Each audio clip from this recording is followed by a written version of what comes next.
Фейерверки, катание на велосипедах, гироскутерах, разные как детские, так и взрослые конкурсы. Такая картина на проспекте Путина наблюдается уже 4-й месяц в каждые выходные. Рассчитав так, чтобы попасть в столицу, когда многочисленные жители собираются в центре города, сюда приезжают гости из самых разных регионов России. Впечатления от города Грозного, можем сказать, вообще потрясающие. Мы сами с большой русской реки, с Волги, с Татарстана.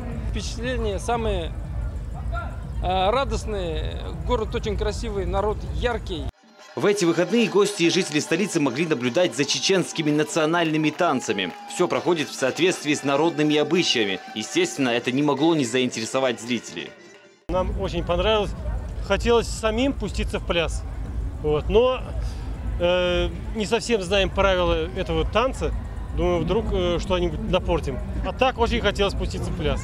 А вот это место уже для многих стало излюбленным. В основном это любители спорта. А собирают их прямые спортивные трансляции на открытой площадке. Каждые выходные здесь собирается большая публика, особенно мужчин. Когда у нас совпадает прямая трансляция именно футболу, то есть у нас бывает очень круто. Тут накал страстей, эмоций, очень большую поддержку дают наши гости. Спасибо большое главы республики, то, что это его инициатива, что он нам создал такие условия, что мы можем собираться каждый вечер.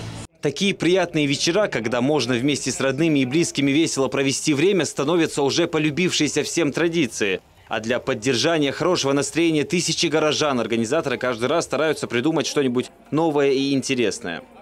Саид Ахмадов, Расул Арцухаев. Новости.